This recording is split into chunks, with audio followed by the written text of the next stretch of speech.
Right.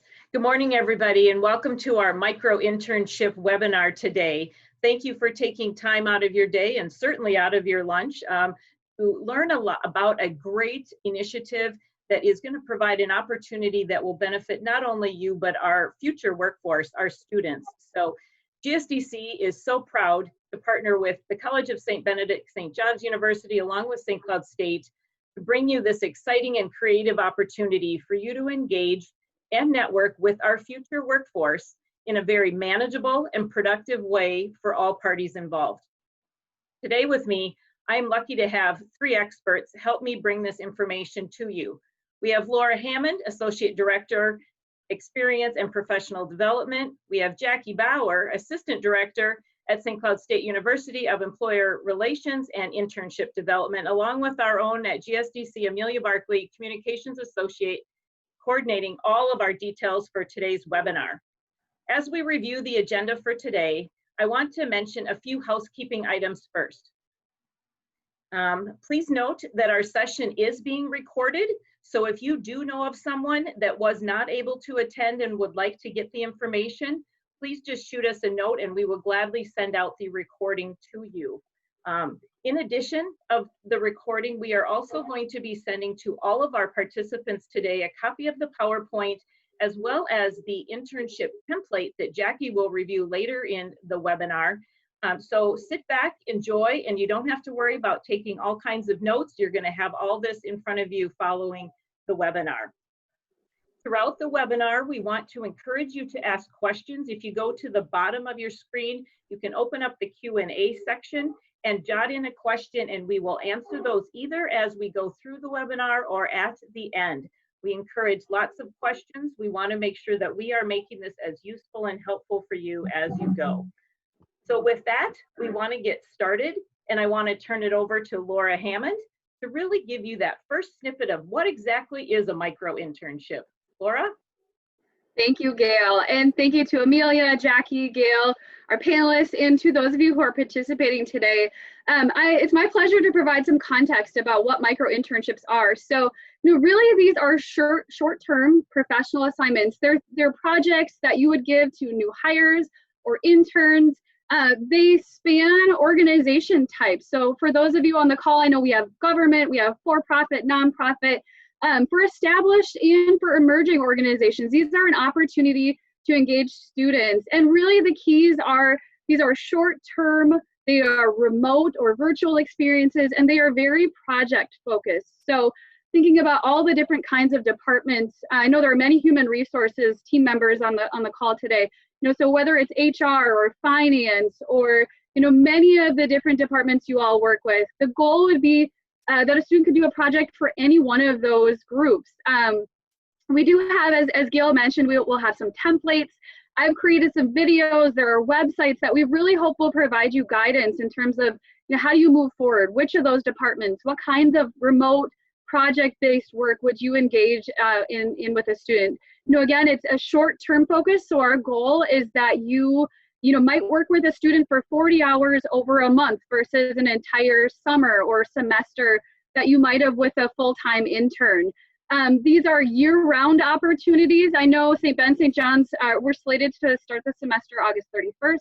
St. Cloud State is beginning on August 24th. So perhaps your goal could be to host a fall intern. That might be overly ambitious with all that we have on our plates. But spring, summer, these are year-round. And really, again, short-term, 40 hours of work across, about a month or so. This really could align with a student who might need academic internship credit. But again, that's something that a student might really need to assess. We're trying to set it up so that a student could, but may not need credit. And the last thing I would say, keys to what are a micro-internships, they're really a flexible opportunity. We know that students have a ton, as we all do, on their plates. They may be working multiple jobs, taking classes. I know a ton of Bennies and Johnnies are student athletes. And so where they might not have had time for a variety of reasons to fit in a full-time internship that's a 10 to 12 week commitment, that's 10 to 12 hours a week, a micro-internship really allows the flexibility for students to engage with your company 1 to 2 hours per week, perhaps over a month, that allows the flexibility for you to pivot on different projects that might come up but also allows them to fit the experience into a busy plate. So the other piece that I'll say in terms of flexibility, many of our Bennies and Johnnies do not come to campus with a car. They're coming from out state. They may be coming from in-state and just don't have access to a car. So I believe a really great benefit of micro-internships is that they're completed remotely. And so where the work happens doesn't necessarily create a barrier for students so they could connect with our St. Cloud companies. We're so close in St. Joe and in Collegeville, but sometimes that location can be a barrier for our students. So those are sort of the key tenets of what micro-internships are. You might be wondering, okay, so why haven't I heard about this before? And I get to be the person to give you all grace today. If you haven't heard about this before, it's because these are new. Micro-internships are a national initiative that were really started by CEO and founder at Parker Dewey, the company. CEO and founder is Jeffrey Moss, and he really named this new initiative after the founders of experiential learning, Francis Parker and John Dewey, and really saw them as a fix to what he saw as a broken entry-level hiring system. He's quoted as saying the traditional ways for companies to identify, assess, and hire college students and recent grads for full-time roles is ineffective, resulting in approximately 45% of recent college grads being under or unemployed. So this is a new model nationally. Again, Parker Dewey is a resource for employers here in St. Cloud. But we also, Jackie and I, St. Cloud State, St. Benson, St. John's, we're really seeing, especially last spring, our students directly affected by the economic, health, and safety challenges that our pandemic has created. Many students either saw jobs and or internship offers rescinded, delayed.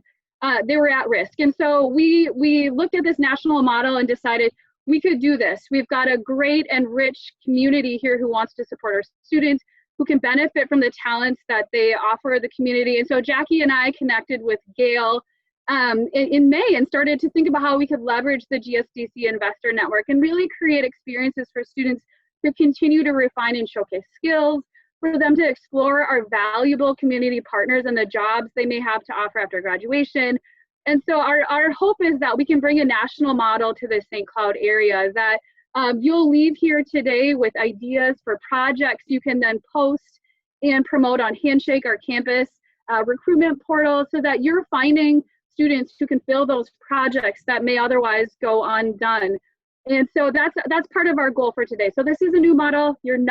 If you haven't heard about this before, our hope is to educate and then engage you in this new micro-internship process. So you could be asking yourself, okay, why this model? What makes micro-internships different than a traditional internship? And I have a couple of whys for you today. One, I think important being a local impact on students. Again, that national statistic from Parker Dewey is that 45% of recent college graduates are under or unemployed. And so we do have those talented local students who could be underutilized, and this could be a way for them to engage in a wide range of projects that can help them refine and showcase skills, building them into networks, brand ambassadors for you all as organizations and companies who could eventually become full-time employees for you. So, again, our hosts are encouraged with micro-internships to pay for these project-based experiences whenever possible. So it does also become a source of income, potential income for our students and that local impact. Another why is the flexibility. I think why micro-intern. These are intended to benefit both your organization and students. And we know that you've all been thrust into many unknowns during this pandemic and pivoting towards new markets, new ways of operating. And I'm wondering if it's without the human resources or the financial resources you may have had in the past. So again, our hope is that micro-interns are a cost-effective talent tool for you all, requiring minimal training and helping you meet the ever-evolving mission and market needs that you all have. I did, as we noted, we'll share follow-up materials after this. And one of the videos I created, we really talk about building micro-internships around one line in a job description or internship position description that might be currently vacant. And so, one example that I'll share just at this stage, looking at a youth services internship, I believe we had a couple of folks on the panel, or on the webinar, that were youth-facing agencies. And so, perhaps instead of a full-time internship, being able to take a look at a micro-internship where it's outreach. So the student is researching a platform and then creating a script or creating webinars, videos, resources that staff could deliver to engage youth or perhaps to engage bigs that might connect with those youth. So I want to just shout out that there's a flexibility in terms of the projects you might be able to come up with, and really looking at where there are vacancies perhaps in your company for right now, maybe short term, and being able to turn those into projects. You know, again, and I think about that last why. We've talked about recruitment. I know there are many of you who are human resources folks on the call, but really this kind of becomes a long-term recruitment and engagement strategy. I like to use the analogy that micro-internships are job dating. Internships become that engagement phase, and that we hope that leads to the marriage or the long-term employment relationship. And so, you know, this is a trial run. Micro-internships are a shorter trial run for both parties, because I think there's a statistic that says 55% of college students may leave a full-time position before completing a full year. So for students to test, for employers to test fit before that long-term marriage or relationship is created. I know too, our students are brand ambassadors for companies. They come back with excitement, having worked on projects, and can really share with campus the ways that you all are able to, you know, affect our community and future positions. So, you know, I want to just pause there and say I've attended many webinars during this pandemic, and I always like to get samples. I like to move into the tactical as I transition from web content into sort of those ways I can incorporate the idea into my work. And so with that, Amelia has on the screen for you from Parker Dewey, from that national movement, some potential projects on the screen.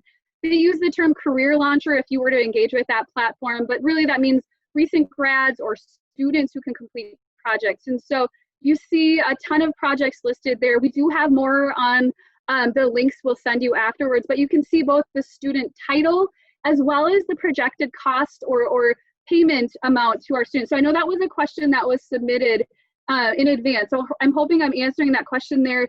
We do also have some resources on the St. Ben St. John's website that we hope that you will take a peek at. But essentially, if you're paying minimum wage, that would be the minimum expectation. And then we do have some additional guidelines on the St. Ben St. John's website. But for more information, I think it's really critical to think about, you know, is there a skill you need? Critical thinking and research projects. Are there a data set that you may need analyzed? I did take a peek. One of our partners at St. Ben St. John's is on the call, I think Granite Equity. And so a talent intern has been something you've posted in the past. You know, can you take an aspect of that talent internship from the full summer? And I think it was analyzing employee health and wellness data. Could that be a micro-internship project? Or I believe we have Brenny on the call. You know, it looked like there was a specialized operations position, a full-time job, where, you know, part of that was helping drivers manage questions. You know, could a micro-internship become creating a system or looking back at past reports to analyze for trends, and then be able to, the student could suggest ways for the management team to sort of look at proactive or future-oriented strategies. So I won't go into a ton more. I think it'd be great for you all to at this point hear from our partners locally who have engaged our micro-interns. So I want to reintroduce Jackie Bauer, my colleague, as she and I both will facilitate a panel where we hope you'll hear more from our partners who've done this, who could talk about projects and the other pieces that are required to both recruit and onboard and engage our student micro-interns. All right. Thank you so much, Laura, and thank you all of the team that's on here today, but especially a huge thank you to our panel members.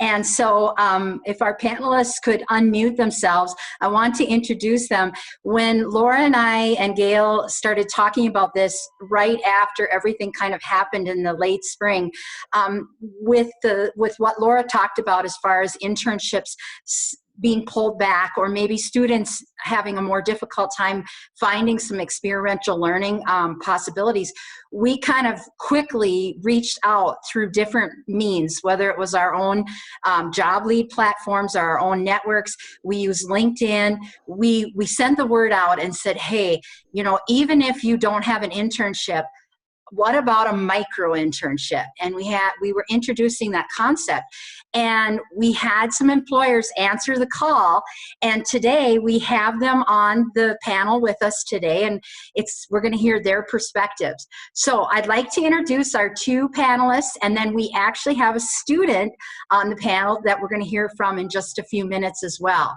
So we have Lenny Huey, and he is the co-founder of, and just a second, I think I lost my screen here. There they are.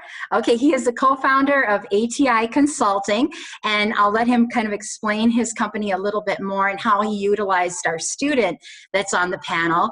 And we also have Huda Ibrahim, which Laura will talk to a little bit more and make introductions for her.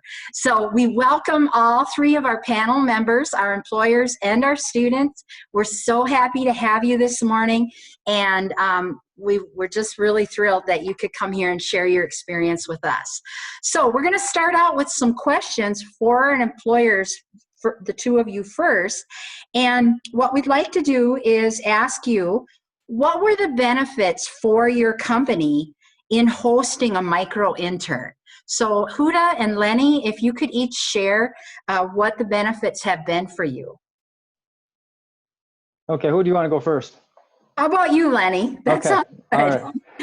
Great. Well, it's been fantastic so far. It's only been about 6 weeks, but well, real briefly, what my company ATI, what we do is we're a consulting firm, and so most of our clients are Fortune 500 companies.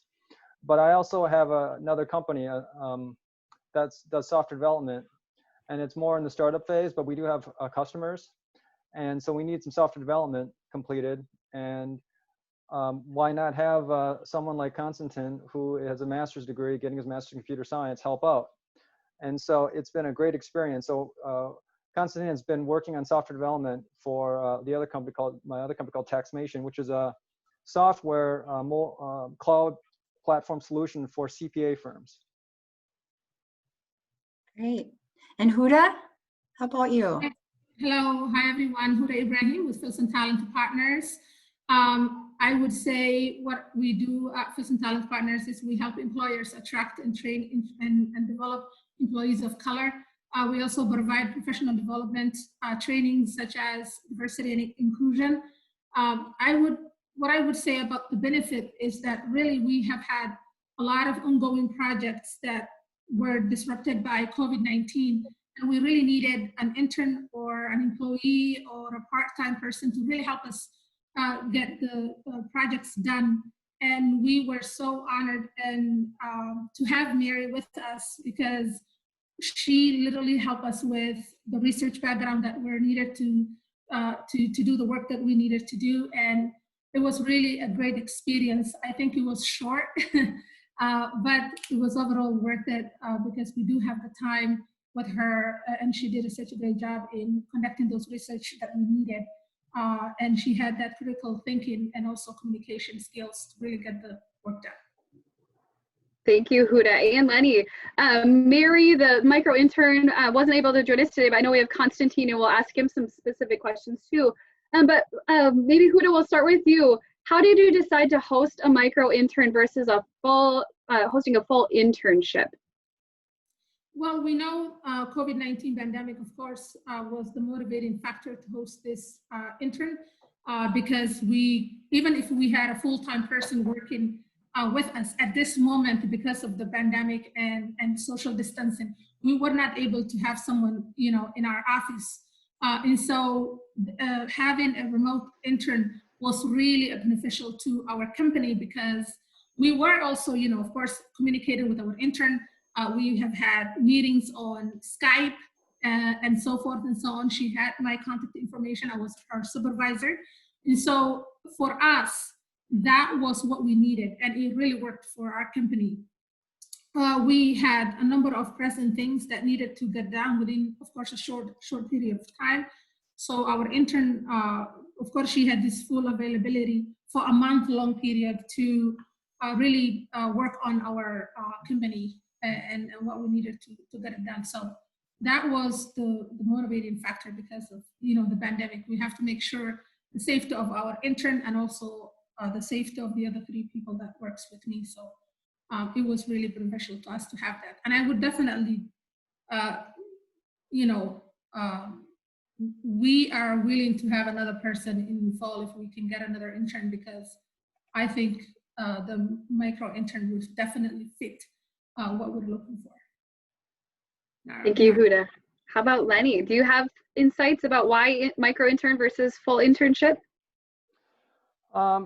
We were basically open to anything because we have a process whereby we can take people on a shorter term basis or longer term basis. So it was whoever Jackie gave me, really. Yeah. And yeah, and you have a really good student, so that's great.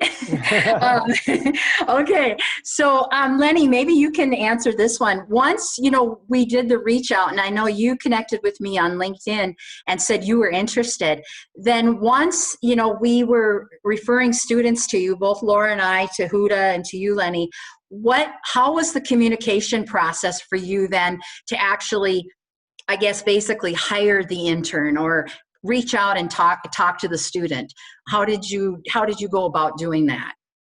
Well, first of all, I want a shout out to you, Jackie. I think you've been fantastic, and I mean that sincerely, because you've been extremely thorough. You've been extremely punctual. You follow up, and you are really one of the big keys to this whole getting everything together. And so you made it so easy for me to then reach out to Constantine to then have an interview, and it was simple. Within a half hour, I didn't have to have him interview other people. Within a half hour, I knew he was a perfect candidate. Obviously, I've got lots of experience interviewing people in the last 20 plus years, so it was easy for me to realize that he would have worked out great, and he has worked out great. Great, thank you. How about you, Huda?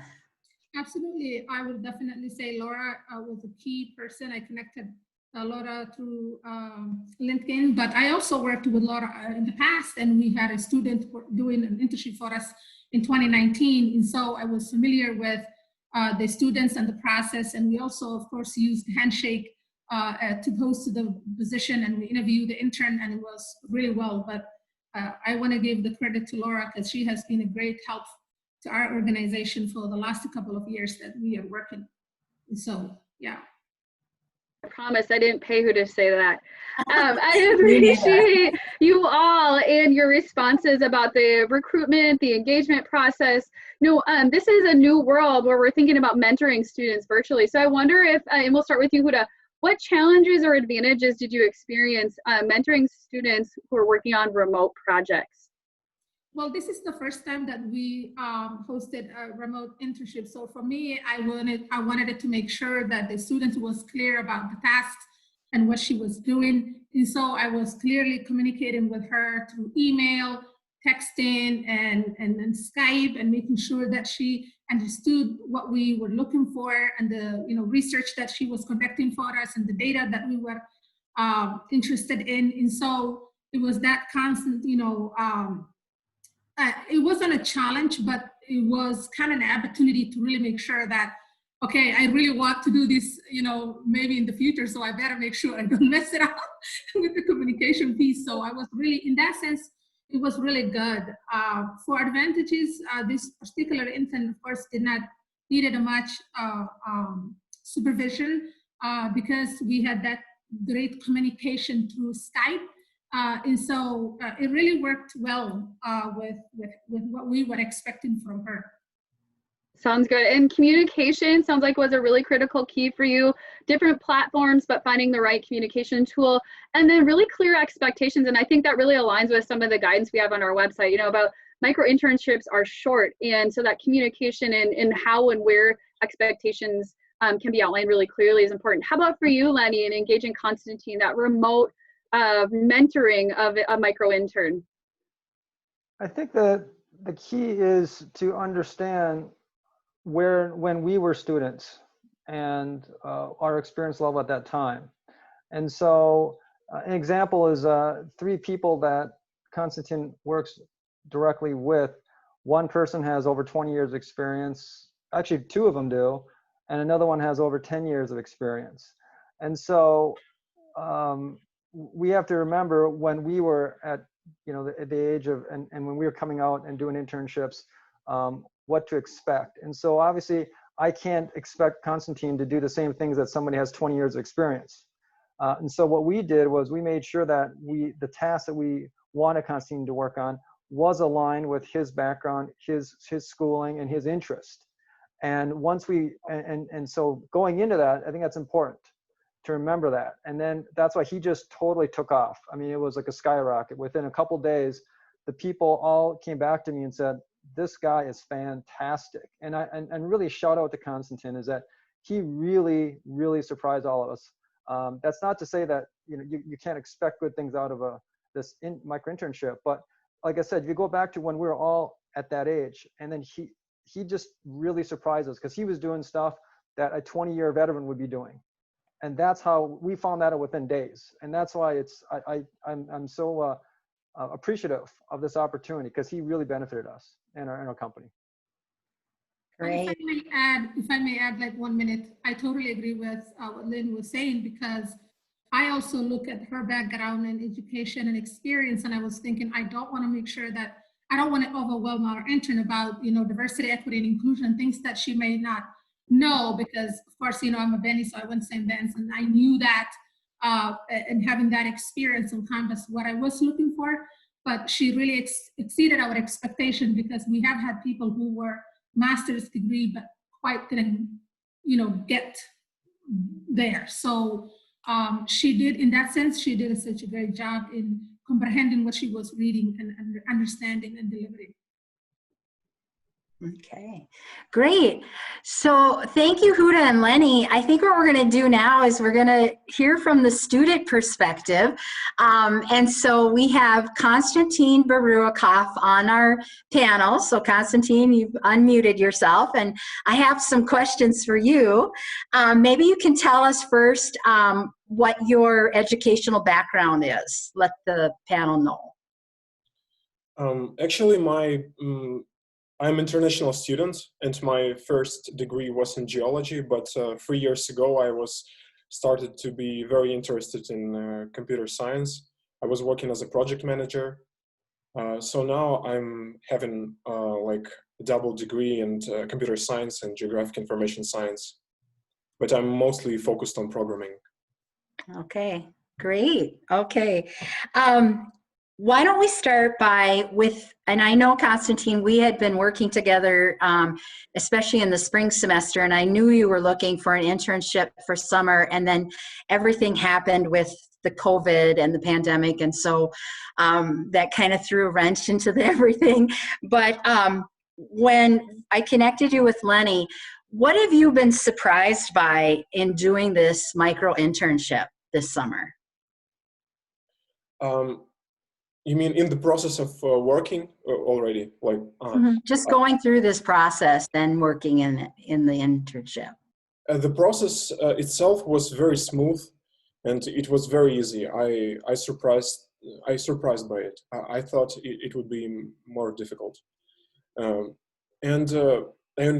in the project itself, when I was working, I'm working right now too, I was really surprised by responsibility I have on the project. So there are only 3 developers on the project I'm working on, and despite of the fact I'm just an intern, I feel myself as a very significant part of the team. And very important and critical tasks are assigned to me, and I didn't expect that. And like I was really surprised by that, because I thought I'm going to do something not so critical, not so important, like, but it turned out to be very different, and I'm so happy about it. It's since like I have a lot to learn on daily basis, and there is a lot of motivation for me, because you know, I can understand real value of what I'm doing. I can see how it can help to the business, and so I'm really happy to be a part of it. And like looking back, I can see a lot of my contribution in live version of our project, and it's very significant to me. That's great. So, you know, you've touched on this just now, but even in this short amount of time that you may be doing this project and working, what benefits are you going to come away with, even in this micro internship? What do you think, you know, you'll put on that resume after this experience is done that you've learned? First of all, by this micro internship, I significantly enriched my academic experience. Since now I can understand a lot of qualities and skills that are required for business, for industry, and even now I can understand what I should concentrate on the following school year. Having this hands-on experience, I even can choose classes more thoroughly, more accurate, because now I can understand more about industry. So it's, I would say, this couple of months of internship, they can have the same value as maybe the whole year of school. It's so important. That's great. How has it been, Constantine, just the whole remote and virtual, you know, jumping into that kind of experience? Because had you gotten a you know, longer internship, you may have been in an office, and now you're not. Have you learned anything from that experience? Yeah, it turned out to be very smooth, and I practicing with organizing, yeah, I think it has its pros and cons, but I think the benefits are almost equal or very near to the office experience, probably. Okay, So it's that's anyway good. worth it. That's good to hear. And then finally, do you think that you discovered a new possible future employer, or if not a future employer, at least picked up some new skills or have been picking up some new skills in your work? Yes, since I have one more year to finish my degree, then I can get post-academic training. And of course, I would be happy to spend this training with the current employer, with Lenny and team. And I definitely got a lot of new skills, how to work with the team, how the workflow is built, and a lot of different hard skills, since most of my daily tasks are something new to me. I would say not most of them, but all of them are something new to me. So I acquire new skills every day, and I would be happy to continue, of course. This is Great. Lenny. If you want me to jump in, I just want to say that I would be honored to have Constantine work for me after he graduates. But realistically, Constantine would be better suited working for Google or some other you know, amazing company. And so, but the door is always open for you, Constantine, if you ever want to walk through it. Okay. Okay. That's awesome. So our panelists, Huda and Lenny and Constantine, is there anything else that you'd like to add or share with our employers today and our attendees? Any final words? For sure, what I did for Mary was I asked her if she wants me to make connections for her, other employers who would be hiring her whenever she graduates, and that she feels that she's ready to work. And she agreed, and I did that for her. And so it is really important and a key to really mentor the students while you have them, and also make that connections for them, because of this, you know, pandemic. We really have a huge responsibility, I think, in my personal opinion, to really help our local students or even international students, and to make sure that they have something in place after they graduate. So I was able to make that connections for her. Okay. Lenny? Yeah, just really, as you can tell from what I've spoken, it has just been really, really surprisingly well. I did not expect such an excellent person, professional, the amount of work, just fantastic. And I really want to thank St. Cloud, Jackie, everything, the whole program, Constantine. Thank you very much. It's been my pleasure. We benefited so much, and I can't say it in words. It's been just amazing. Thank you. Thank you. Constantine, did you have anything to add? Yeah, I think that like students and my friends, like for example, we are all like struggling with finding internship during the year, and like from my experience and from friends, from my friends, like when they found internship, like it's so important for both sides. Like in most of the time, like employers are. And just realize that it's worth it. It's really worth it, and students are very happy about it. So yeah, I think it's so beneficial for all of us.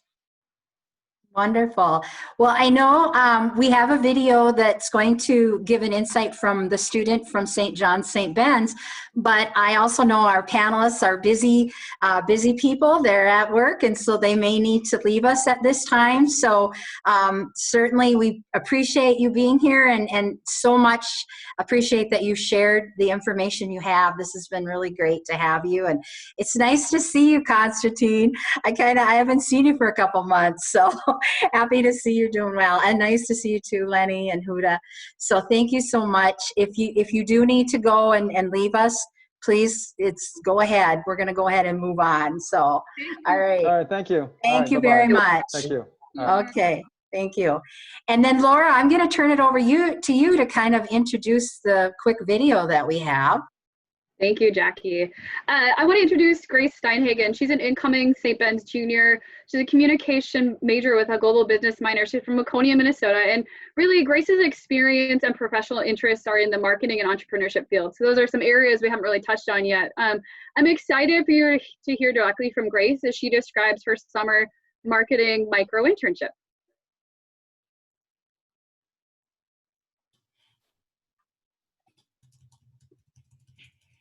Hi, my name is Grace Steinhagen, and I just finished my sophomore year at St. Ben's.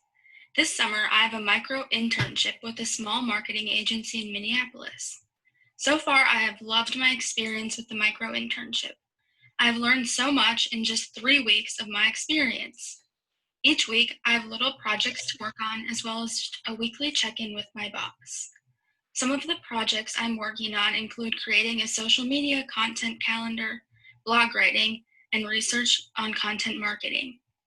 I would highly recommend participating in a micro-internship because it gives you a taste of potential career areas and allows flexibility so you can still enjoy summer. So as Grace notes, really there's flexibility. There were some key tangibles, some outcomes, some projects.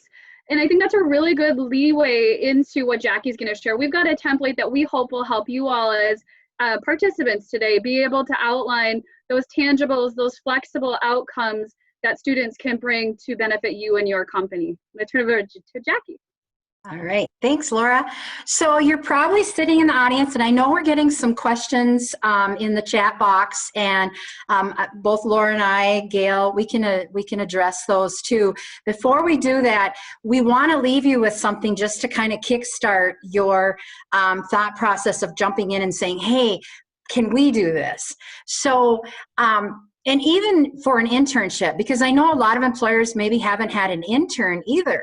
So whether it's an internship or a micro-internship, and we were just talking about this before, and I said, to simplify it, a micro-internship, kind of like Laura's explained, it takes a full internship and maybe takes a piece out of that internship, one little piece of it, and it becomes, as small as maybe a 2-week experience, or it could be longer, like Constantine has been in his about 6 weeks. And so that's really what a micro-internship is. But whether it's one or the other, how do you get started? So this is a takeaway piece that we're going to send out to you, and it's just a simple 1-page form. I'm going to just kind of briefly go through it. So once you are back in your office, virtually or wherever, as you can see, I'm on the banks of Mississippi, this will be a good way to start. And so first of all, think about projects or day-to-day activities that you have in your business.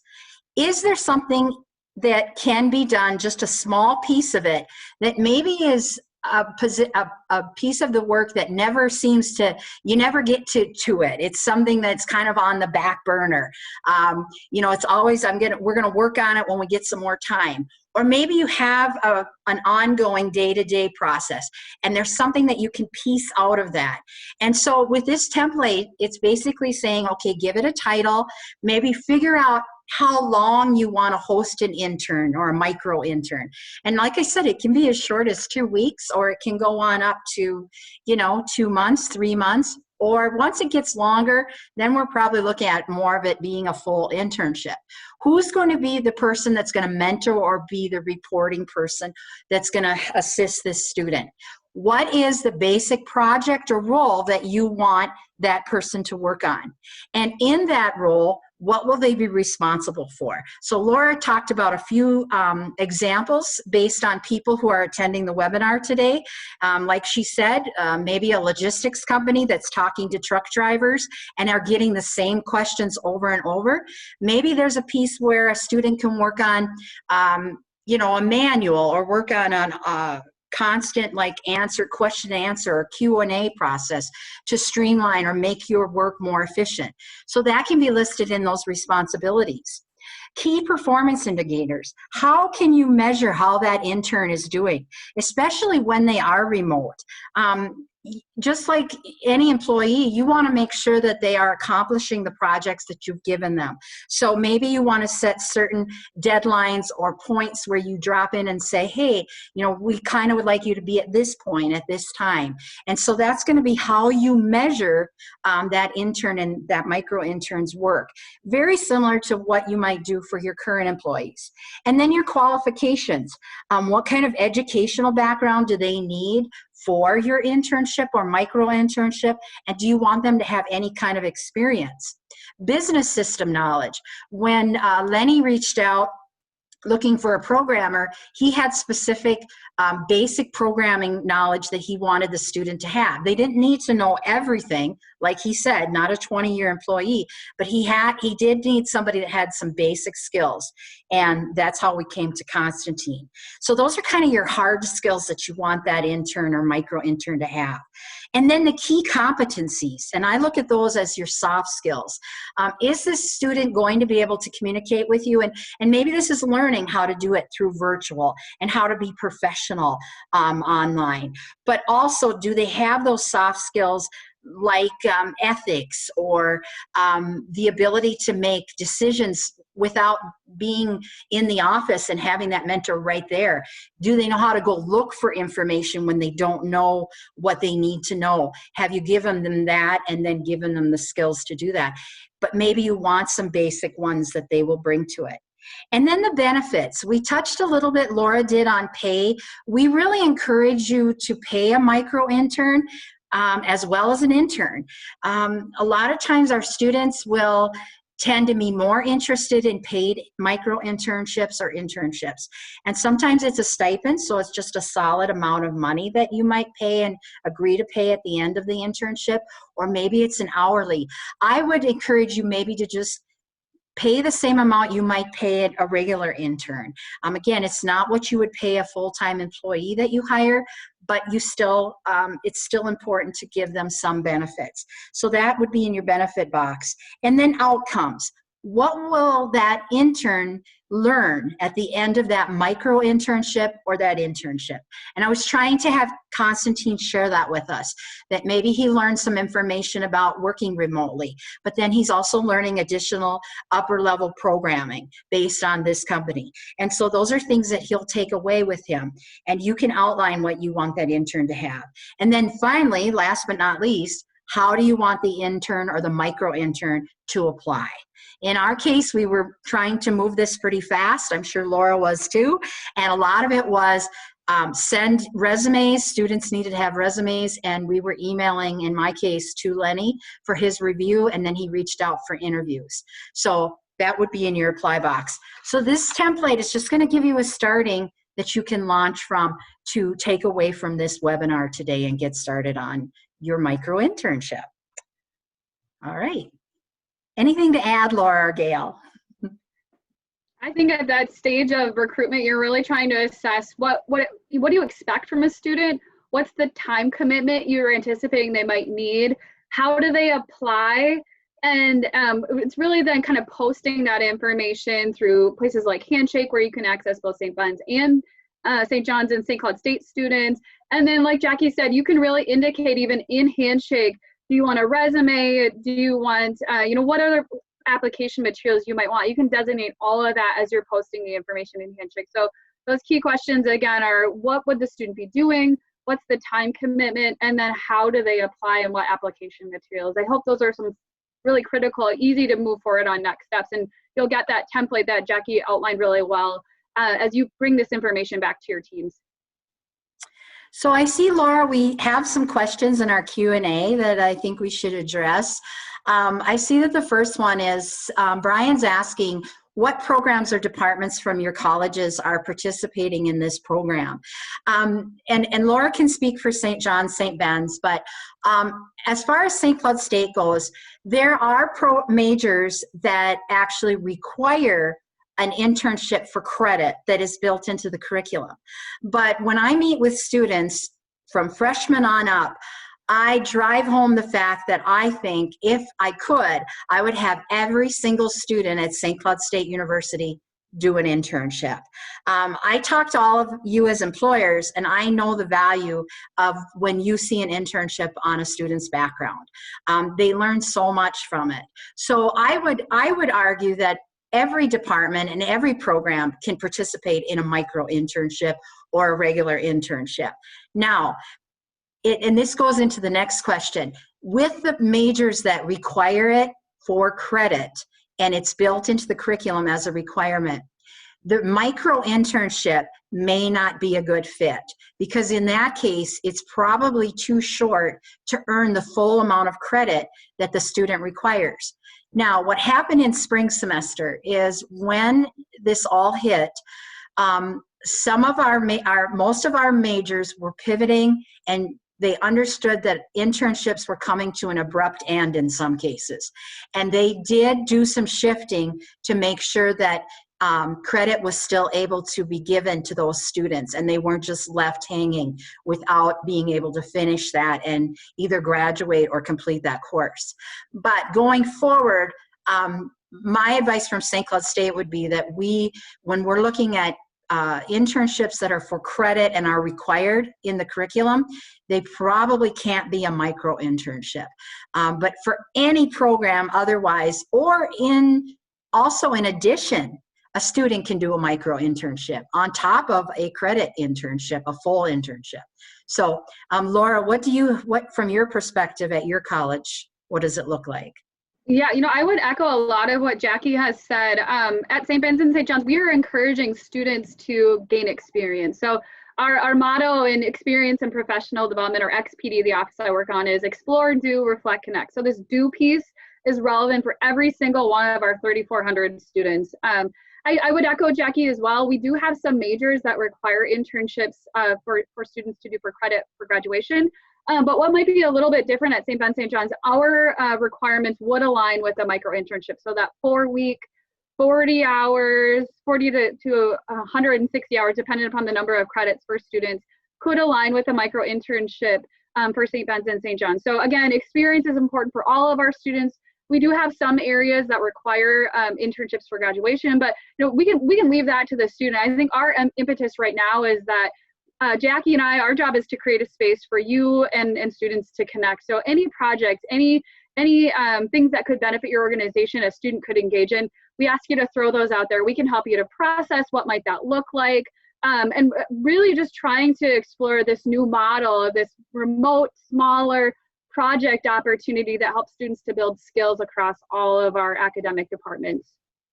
And I just might add, again, there's never a complete no either. So for our internships for credit, especially flexibility is the key with our professors and our schools and the entire college. So I think at this time, we're trying to do what we can to help our students earn that. And so definitely if a student approaches one of their professors or our schools with a micro-internship and asks about credit, it's not necessarily that it wouldn't qualify. We just just have to look at that and make sure that they're getting what they need for that experience. Well, and I'll just jump in at this point and just reiterate really the partnership that Jackie and Laura provide. Again, you don't have to have everything determined before you go to the colleges for a student or to inquire about this experience. You know, really use these two as partners, and even at SCTCC as well. You know, they all want to be partners in helping align a student with an employer to give them that experience that you need to be able to make sure our future workforce really has a good understanding of what that career is going to look like. And again, certainly during this time of the pandemic and trying to figure out what does your world look like, and I know you are focused on a lot of other things, but know that this might be that perfect opportunity for you. You don't have to invest in a 12-week or a 16-week or that kind of time commitment. A 2 to 3 to 6 week might be just that perfect fit for you. So again, talk it through with them, you know, and they know their students better than anyone. So they know they've got that perfect student. And again, it's really a personalized kind of experience. So I think it might even be easier to put together with the materials that Jackie and Laura are sharing than even that traditional internship experience. So definitely can't reiterate that enough, that this might be that perfect opportunity. I do want to go into a few of the other questions that have come up on the screen as we have been talking, and then certainly continue to add questions as you like. But we have addressed a few of these as Laura and Jackie have talked, as far as the programs and the schools really willing to work individually with the students. The other question too that came up here, are there certain number of hours, or how is that determined? That again is a personalized conversation between you, the employer, and the student and the college. So again, it can be as few as 4 hours a week. It can be as many as full-time for a short period of time. Again, and maybe Laura or Jackie can clarify. I know even some of these micro-internships still are able to get credit, even though it might not be that full credit. Is that right? I can take this one.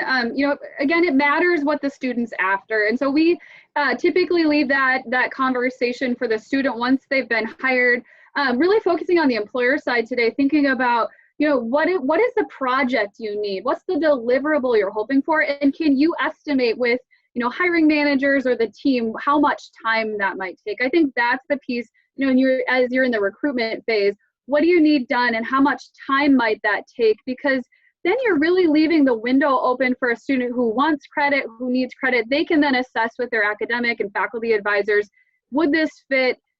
Do I need an internship for credit? And, you know, Jackie and I both talked about the importance of building experience and skills and networks. And so, you know, again, it's a non-answer to a certain extent, but it's going to depend. I feel like a lawyer, it depends. But in terms of, for the employer side, really focusing on what projects need to be done and how much time realistically might that take, because that could be something you then navigate as you move forward with a student. It might take a little longer, it might not, especially as we're all new to this micro-internship or project creation-based world. Thanks, Laura. The other question that I think is great, and I want to highlight this, can an organization do back-to-back micro-internships? I want to say absolutely. And again, students want to do back-to-back micro-internships. So again, just think of it, they get to, I think Laura alluded to dating before, but again, have a chance to really experience a variety of environments, employment, different employers. Again, what would be super for an intern, say they're an accounting intern, to that do a micro-internship with 4 or 5 of our local accounting firms in town. What a great experience for that student. And then they'd be able to maybe pick up something different from each of those employers. So to answer that question, yes, back-to-back on both regards is certainly something that we promote and suggest. Anything that Jackie or Laura want to add on that question about back-to-back experiences? Not necessarily back to back, but yes, please. But I want to say, I know we focused a ton on the for-profit for sort of those business examples. And I believe we have some government and nonprofit folks on the call. Know that all industries, our students are looking to explore the world of work. And so no examples are top of mind right in this moment, but that's something where, Gail, I appreciate your shout out to Jackie and I. We want to have those conversations. Help us explore this new medium of experiential learning. Ask those questions. Say, is this a micro-internship or isn't it? What kinds of projects might fit? And it's that processing space, I think, where Jackie and I learned from you about your world of work that we can then help and bring back to our students and our faculty members on campus. Yes, great question that I want to pose to Jackie and Laura as well. How often is it recommended to meet with the intern if it's a remote experience? And how do you keep the intern engaged if working remotely? I think those are two fabulous questions, and maybe you can share some insight on both of those. Well, you know, I would say, how often do you meet with your current employees if they're working remote? The student intern or micro-intern may need as much of that engagement, but they might need a little bit more too, because they might be feeling a little unsure or nervous. I think that's been a challenge for all of us to feel, you know, for those of us that are working from remote, that we're kind of disconnected. And so we certainly want to make that student feel like they're still part of the team. I had a company that just lately suggested they were going to go into the office, even though not too many of them are working there, and they were going to videotape or just have a GoPro and walk around and share that with their team again. Hey, the office is still here, it's doing okay. But I think, you know, remember, like Lenny said, when you were a student, they might need that assurance and they might need that connection. Maybe you want to schedule a weekly Zoom meeting where you just jump in and say, how are things going? Do you have any questions? But always making yourself available to them too, whether it's just through email. But I think it's very similar to all employees as far as working remotely. Good point. Yeah, and I would add, sort of building off of what Jackie said, and you know, really Lenny and Hudo are our experts, right? Jackie and I haven't hosted micro-interns, we're facilitating, but it seems like clear expectations about when you'd want to communicate so the student can get feedback, because they are a student. They're embarking on this new world of work, and so they're going to need feedback. And whether that, you know, Hudo talked about the breadth of the platforms, text or Zoom or email, I think it's really providing from the outset that we will connect weekly or, you know, whatever works for your team, but setting that expectation so that communication and feedback are really clear, because that's going to be key to the success of the project, is so that the student can understand expectations and then provide the deliverables that go with that. Thank you. We have another question here that I wanted to mention and highlight and see what input Jackie and Laura may have. There's a question here that says, would a project that lasts 3 to 5 days qualify as a micro-internship, or does the time frame of a micro-internship need to be a minimum of 2 weeks, 4 weeks, whatnot? How flexible is this? I'll jump in on this. No, 2 weeks is kind of just a standard amount that I've seen in minimum time frame. I think if you have a project that the student, remember going back to that template, is there something that that student can take away from that 3 to 5 day project? You know, if it's just something where they're doing, you know, really, really basic, you know, shredding paper, that might not be really something that's going to help them and gain any skills within their career field. But maybe you have them doing some data entry within a special software program, and it will only take them up to 5 days to put in that, do that input. Well, what did they learn from that? They learned how to be accurate, they learned how to be quick, and they learned that software that you use in your company or your business. So think about what they'll take away from that. And no, it could be as small as 3 to 5 days. You bet. Laura, anything you want to add? Yeah, I would, Jackie, you and I are in such great alignment. I would throw out the national movement, Parker Dewey. And again, local employers can post projects for a national audience. I think selfishly, Jackie and I want to keep that locally, but we know that recruitment needs to span both a national and a local model. And targeting that national model, their guidelines are 3 to 5 hours sometimes for those minimum projects. And so I think the focus is on, like Jackie said, what's the outcome the student would gain and benefit from, and but what is it that deliverable you'd get back? So I don't know that we're flexible. I should have just said that. We're flexible. Yeah. And also one individual attendee asked about resources in managing a remote intern. Like we mentioned at the beginning of the webinar, you will get a copy of the PowerPoint, you will get a copy of the template that Jackie reviewed with you. You'll also get some links that Laura alluded to. And again, just keep this in mind. Again, this is new, so we're learning as we go. So I would foresee there'll be additional templates that will be created as both of our institutions work through this more readily with more employers. Because as we're just learning and we're trying to do something different. And I just want to really reiterate the fact that, you know, Lenny was a great employer to bring onto this webinar. He, you know, is engaged in this program. But for me to be selfish, again, he's from the Twin Cities. And I laugh with Jackie because, you know, we're very, we want to keep our top talent here.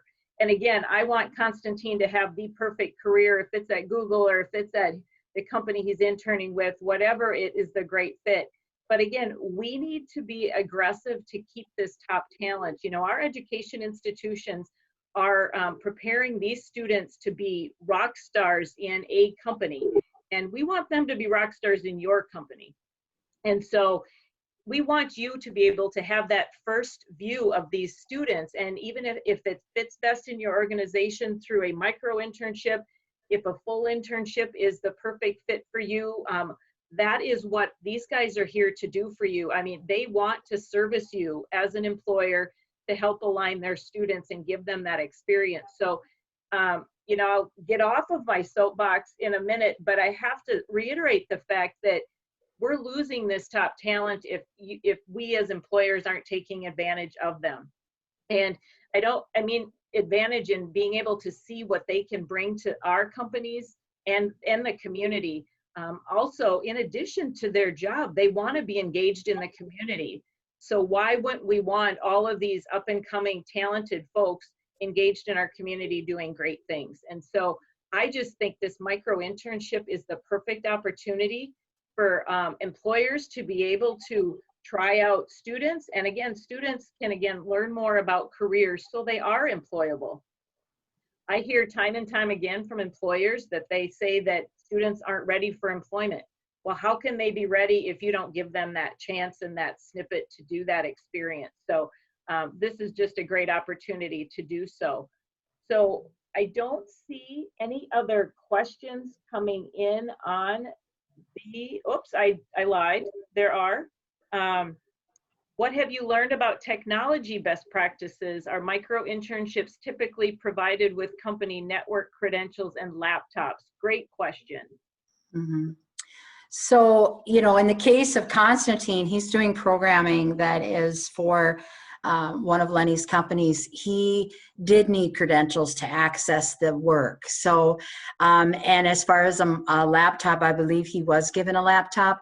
Now, if it's a really short-term project, the company has to, I guess, make that determination. Is for a very, very short-term micro-internship, is there a way to give credentials to that student in a secure manner? If they need to do the work, then just like a regular internship, they're probably going to have that. And the same with laptops. I know some of the companies that did still kept internships for the summer because they moved their interns all remotely. They did give them laptops to do the work. Not that students don't have their own computer, but they may not have the technology that's required to do the job. So yes, I would say in a lot of ways you have to be able to give them that access, and maybe give them the technology so that they can complete the project. I think adding on to that, you know, that's an important part of the planning process. As you leave this webinar, transitioning from content to how does this fit for you, you bring up important points there of, you know, what would be required of a student to deliver the outcome we're hoping for, whether it's access to a cloud or access to a computer. Those are important things to consider in the planning stage, but also things to incorporate into the recruitment stage. If a student needs to have you know, a laptop, if they need to have access to regular high quality internet, we're assuming those are things students have, but really making that explicit in the job description so that as a student's signing on, they understand what's expected and can either opt in or opt out based on what they may or may not have access to. All right, I have now answered all questions in the chat box. And so I'd like to transition now to contact information. And again, as Jackie and Laura have alluded to, they are here to be your resources. So I encourage you to reach out to them, even if it's just a matter of just talking through, you know, I'm not sure how this fits, if it fits, what do you think? Do you have students that match my need? Whatever it might be, these are your resources, and we have fabulous resources in our community. And so please, I encourage you to run some ideas by them. Make sure you connect with them. They can also align you to professors, other contacts within their institution, to be able to help align you with that future workforce that is going to best fit your needs. So feel free to reach out to any of us. If I can be of assistance, I will certainly be gladly to do that as well. This is just such a great opportunity that I think is minimal risk for you as an employer as well as for our students, but wonderful reward. And so with that, Jackie or Laura, do you have any closing comments you want to share with the group?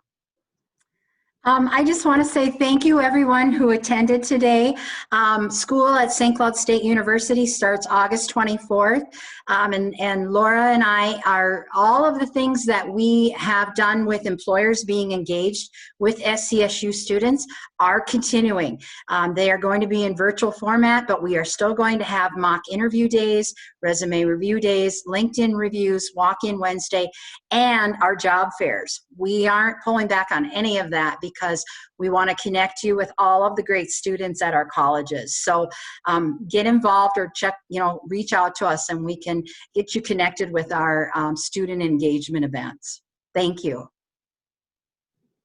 I want to echo Jackie's thank you to anyone who's participating today or who's reviewing this recording. Micro-internships are a new menu option. They are in addition to the jobs, the volunteer positions, the internships that people have offered in the past. So I invite conversations to explore this new model. I also want to add our St. Ben's and St. John students are back as of August 31st. And we also are doing some of those fairs you've heard about at St. Ben's and St. John's in the past, but they will be virtual this year. So using our Handshake platform, employers can create one profile. They can access St. Ben's, St. John's, and St. Cloud State students, but also our events, our virtual job fairs this fall. We're excited to try to use that new platform, but Handshake can be your one-stop shop. It's a gateway to both students and to share the openings at your companies. I will just plug really quickly, September 16th is our first virtual fair at St. Ben's and St. John's. So those of you hiring in the numbers and analytics space, if you haven't already, please do sign up. Either contact me or sign up in Handshake, because that's that first opportunity for you to connect with St. Ben's, St. John's talent after they come back to campus late August. So again, thank you to Gail, Amelia, Jackie, our phenomenal panelists, and for our participants who have shared time exploring this new model. Yes, thank you all. Just one last comment I want to recognize. GSDC has had the opportunity and the privilege to have a number of talented interns come through our office, and I am so pleased to say that Amelia, who has been running behind the scenes of all of this webinar today, we had the ability and the privilege to have her as an intern, and now has turned into an associate with GSDC that we are thrilled to have. So it works, and I encourage you all to try it in whatever format works best for you and your company. Thank you for your time, and have a great afternoon.